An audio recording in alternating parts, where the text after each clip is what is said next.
Hey everybody, today we're doing a walkthrough on a 2011 Sea Ray 280 Sundancer. This is a freshwater boat, never seen salt water. On the transom here, we have a freshwater shower, hot water heater as well on this boat. Really nice seating, upholstery's in great shape.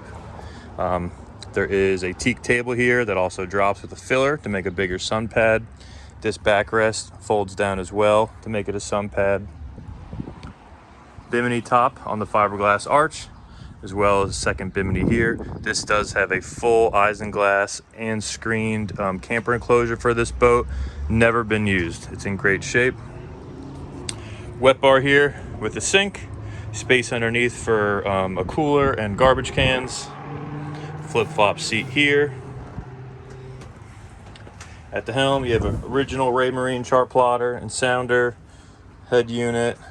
Gauges are in good shape, clear, clean.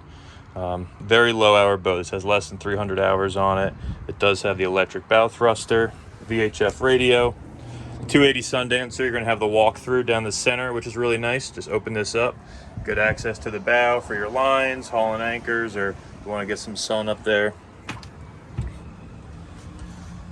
Stepping below. Nice kitchenette here. Microwave, refrigerator, alcohol electric stovetop, sink. Nice berth here. This does have a table for eating, or it drops down with a filler, and you have another really big berth here.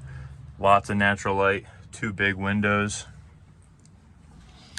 You have your aft berth down there. Got a couple items stored in there for now. The carpets for out there, as well as the isinglass TV. And then we have a nice wet head in here. Mirror, sink, shower head, vacuum flush toilet with holding tank, and a window. Air conditioning down here. I mean, spending the night, 2 to 4 people, no problem. This is a great little boat. Come check it out. 2011 280 Sundancer. I'm Barry. I'll see you out there.